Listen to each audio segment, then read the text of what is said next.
5 چیزوں کو 5 چیزوں سے پہلے غنیمت سمجھ لو۔ پہلی چیز، شبابہ کا قبل حرمک، اپنی جوانی کو بڑھاپے سے قبل غنیمت سمجھ لو۔ آج جوانی ہے، اعضاء میں زور ہے، آج عبادت ریاضت کرنا چاہو، کسی دکھی کی مدد کرنا چاہو، کسی کے کام آنا چاہو، روزے رکھنا چاہو، نوافل کی ادائیگی کرو، جو بھی عمل خیر کرنا چاہو، تمہارے قوا تمہارا ساتھ دیں گے، لیکن بڑھاپے میں چاہنے کے باوجود بھی کچھ نہیں ہوگا۔ گئی جوانی آیا بڑھاپا تے جاگ پئیاں سب پیڑا، ہن کھایاں کچھ کم نہ آون، سونف جوین ہریڑا۔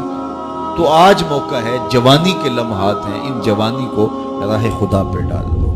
اور جوانی میں توبہ اللہ کو بڑی محبوب ہے۔ ایک روایت میں آتا ہے، جب جوان توبہ کرتا ہے خوشی سے اللہ کا عرش جھوم اٹھتا ہے، عرش الہی جھوم اٹھتا ہے جوان کی توبہ سے۔ فرمایا میں اللہ کا حبیب ہوں، اور پھر فرمایا جو جوان جوانی میں توبہ کرے وہ بھی اللہ کا حبیب ہے۔ کتنی بڑی بات ہے۔ تو جوانی یاد الہی میں گزرے، ذکر الہی میں گزرے، تو فرمایا جوانی کو بڑھاپے سے قبل غنیمت سمجھ لو۔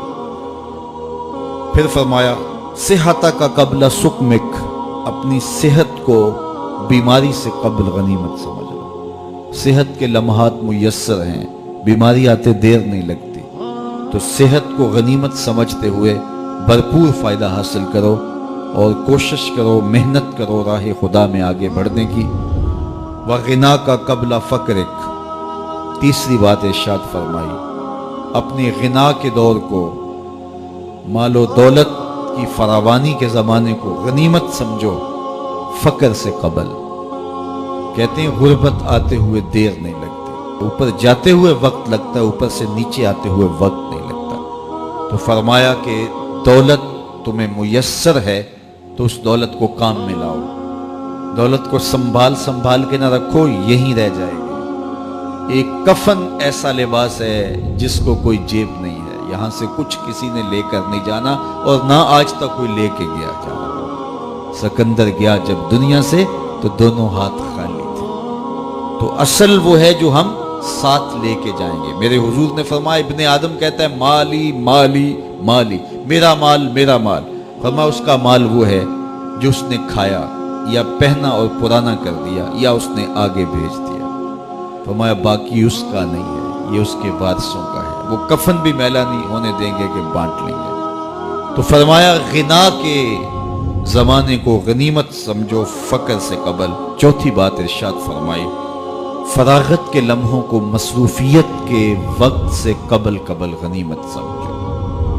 آج فراغت ہے، بہت کچھ کر سکتے ہو، گزرتے لمحات کے ساتھ ساتھ کندھوں پر ذمہ داریوں کے بوجھ بڑھتے چلے جائیں گے، پھر کرنا بھی چاہو گے فرصت نہیں ملے گی۔ تو فرصت کی گھڑیوں کو غنیمت جانو۔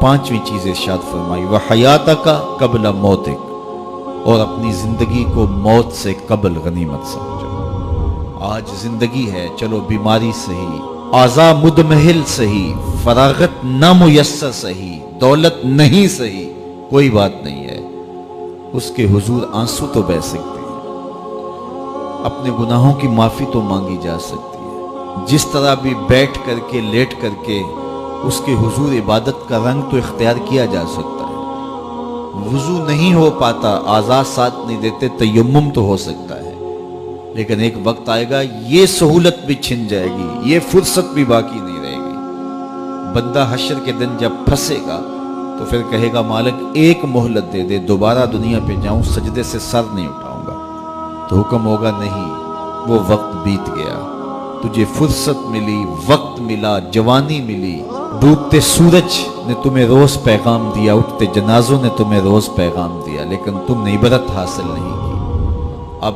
تمہارے لیے پلٹ کے جانا نہیں ہے، اب تم یہی رہنا ہوگا اور اپنے گناہوں کی سزا گوارا کرنی